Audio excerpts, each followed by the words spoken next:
கஷ்டப்பட்டு டாக்டர் படிச்சு வேஸ்ட் ஆகிடுச்சு. என்ன செய்யலாம்? ஒரு ஹாஸ்பிட்டலே ஏற்றுக்க மாட்டேங்கிறாங்களே. நம்மளே ஒரு கிளினிக்கல் போட்டுருவோம். சொல்லுங்க டாக்டர். வெளியில ஒரு போர்டுல எழுதி இப்படி நான் சொல்ற மாதிரி எழுதி போடுங்க, எழுதி தொங்க போடுங்க. உங்களுக்கு நோய் குணமானால் 500 ரூபாய், அப்படி குணமாகாவிட்டால் 2000 ரூபாய் திருப்பி தரப்படும் எழுதி. சரி டாக்டர்.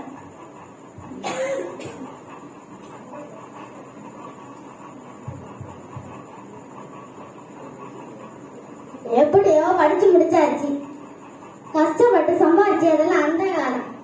எவனையாவது ஏமாற்றி சம்பாதிச்சதான் இந்த காலம். பாப்பா எவனாவது மாட்டாத போவானா?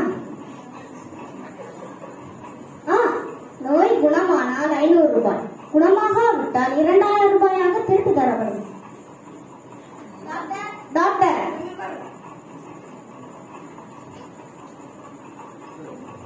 டாக்டர் எனக்கு சுத்தமா ஞாபக சக்தி இல்லை டாக்டர்.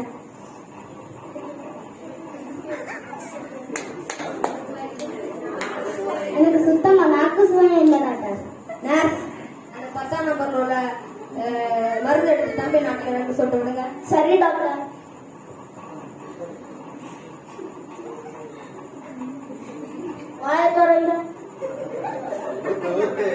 என்ன வாயில ஒரு பாதாளம் இருக்கு? டாக்டர் இது மருந்து இல்ல, பெட்ரோல். உங்களுக்கு நாக்கு சும்மா வந்து எடுங்க 500. ஐயோ போச்சே.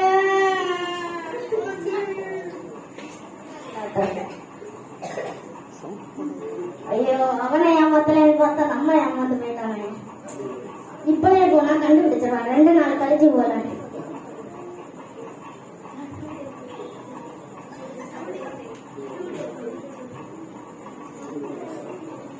இரண்டு நாட்களுக்கு பிறகு டாக்டர் டாக்டர் எனக்கு சுத்தமா ஞாபக சக்தி இல்லை டாக்டர். நர்ஸ், அந்த 10ஆம் நம்பர்ல உள்ள மருந்து எடுத்து தம்பி நாட்டில் 2 சொட்டு விடுங்க. சரி டாக்டர். டாக்டர் அன்னைக்கு எனக்கு நாக்குல சுவையில் இருக்கும்போது அந்த மருந்து தான் டாக்டர் கொடுத்தியா?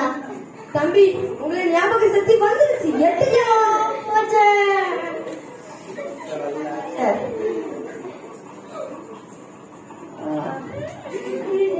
ஏமாத்திட்டானே.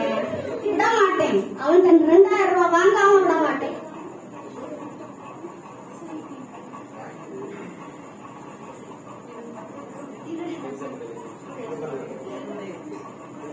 இரண்டு நாட்களுக்கு பிறகு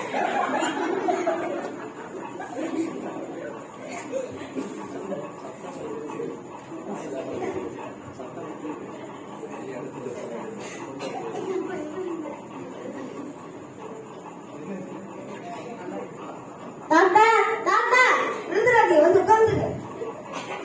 டாக்டர் கண் பார்வை போயிட்டு டாக்டர். ஐயோ, எனக்கு இந்த நோய்க்கு மருந்தே இல்லை. நான் தோத்துட்டேன். இந்தாங்க 2000 ரூபாய்.